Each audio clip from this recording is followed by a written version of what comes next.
हमें अपने विकास के लिए बहुत कुछ स्वयं ही कुछ करना पड़ता है, क्योंकि प्रकृति हमें पूरा सहयोग दे सकती है। लेकिन अगर हम प्रकृति से सहयोग लेना ही छोड़ दें तो हमारा विकास कैसे होगा। जब हमने ठान लिया है कि हम अपना विकास और उन्नति हम स्वयं करेंगे, तो यह सिद्ध हो जाता है कि अपना विकास और अपनी उन्नति के कारक हम स्वयं ही हैं।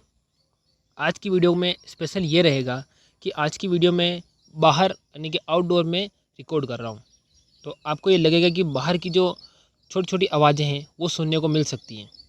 तो मैं चाहता हूँ कि आप इन आवाज़ों को भी महसूस करें, इसलिए मैंने इस वीडियो को बाहर रिकॉर्ड करने का सोचा है।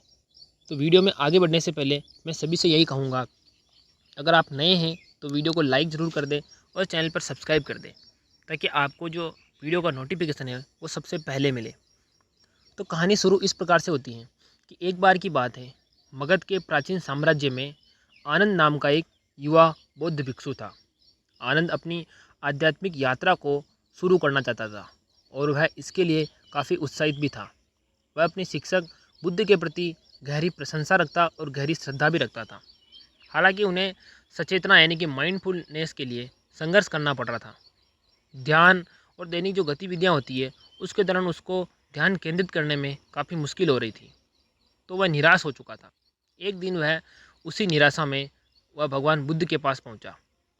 बुद्ध ने धीरे से मुस्कुराते हुए कहा कि आनंद, मैं तुम्हारी सारी चुनौतियों को समझता हूँ और इस माइंडफुलनेस के एक जो अभ्यास को जो तुम करना चाहते हो ये एक बीज की तरह है, जिसे एक मजबूत पेड़ के रूप में विकसित होने के लिए तुम्हें इसको आवश्यक पोषण देना पड़ेगा। मैं तुम्हारे सामने एक कहानी सजा करता हूँ। अब भगवान बुद्ध आनंद को एक कहानी सुना रहे हैं, उसको बड़े ही ध्यान से आपको भी सुनना है। भगवान बुद्ध कहते हैं कि बहुत पहले की बात है, एक हरा भरा जंगल था। उसमें धम्मपाल नाम का एक शक्तिशाली हाथी था। वह मजबूत और बुद्धिमान और सभी जानवरों द्वारा सम्मानित था। वह सबको प्रेम करता था और जिनको भी दूसरे जानवर परेशान करते थे उनकी रक्षा भी करता था। एक दिन जंगल में घूमते समय धम्मपाल को झाड़ियों के बीच में एक छोटा सा नन्हा सा एक पौधा दिखा। हाथी बड़ा ही दयालु हृदय का था। उसने देखा कि वह पौधा बहुत ही पीड़ित है और उसे बड़े होने में काफ़ी संघर्ष करना पड़ रहा है। इसलिए उसने धीरे से पौधे के चारों ओर खोदा, अपनी सूंड से उसे पानी भरकर उसमें जड़ों में पानी उड़ेल दिया। पौधा हाथी की दयालुता के लिए आभारी था और उसने कहा कि शक्तिशाली धम्मपाल जी, आपकी देखभाल और ध्यान के लिए धन्यवाद। आपकी मदद से मैं एक शानदार पेड़ बन सकता हूँ। तो बुद्धिमान हाथी ने मुस्कुराते हुए उत्तर दिया कि यह मेरा प्रयास नहीं है जो आपको फलने फूलने में मदद करेगा।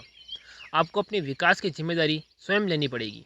अपने परिवेश के प्रति सचेत रहना पड़ेगा। वर्तमान क्षण में आपको जड़वत रहना पड़ेगा। आपको अपनी जड़ों से ही पोषण लेना पड़ेगा और प्रकृति द्वारा प्रदान की जाने वाली धूप और बारिश से आपको पोषण ग्रहण करना पड़ेगा। जैसे जैसे समय बीतता गया, वह पौधा हरे भरे पत्तों और जीवित फूलों के साथ एक सुंदर पेड़ बन गया। और धम्मपाल के शब्दों के अनुसार पेड़ अपने पर्यावरण के प्रति सचेत रहा और हर पल की जो पर्यावरण के प्रति जो सहयोग मिलता रहा उसको स्वीकार करता रहा। बुद्ध ने आनंद की आंखों में देखा, उसकी आंखें भर चुकी थी। पेड़ की तरह आनंद माइंडफुलनेस यानी कि सचेतना के लिए विकास और आध्यात्मिक प्रगति की कुंजी को समझ चुका था।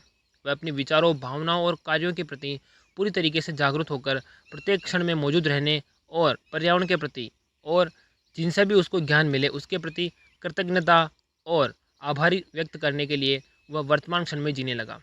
आनंद ने ध्यान से सुना और उसके भीतर एक नया दृढ़ संकल्प जाग उठा था। उन्होंने इस ज्ञानवर्धक कहानी के लिए भगवान बुद्ध का धन्यवाद दिया। एक नए दृष्टिकोण के साथ वह ध्यान करने को लौट गया। समय के साथ परिश्रम करके, अभ्यास करके उसने माइंडफुलनेस यानी कि सचेतना के साथ आनंद का मन अधिक केंद्रित हो गया और उसने आध्यात्मिक पथ पर एक नया कदम उठा लिया था। अब वह कदम कहाँ रुकेगा और कहाँ तक जाएगा, ये आप ही बता सकते हैं।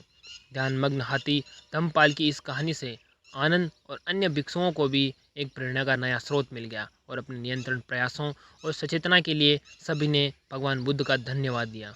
बुद्ध के सबसे प्रबुद्ध शिष्यों में से एक आनंद, जिनको आप जानते हैं, वह इसी कारण भगवान की शिक्षाओं को सुन सुनकर वह और अपने जीवन में ग्रहण करके वह भी काफ़ी प्रसिद्ध हो गया।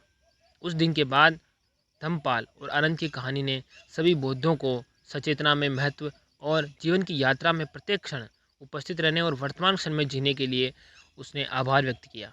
यह कहानी आपको कैसी लगी मेरे को ज़रूर बताना है।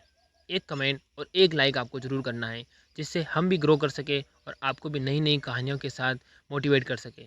हम मिलेंगे अगली वीडियो में, तब तक आप अपना ध्यान रखेंगे, अपने परिवेश में प्रकृति के साथ जुड़े रहेंगे।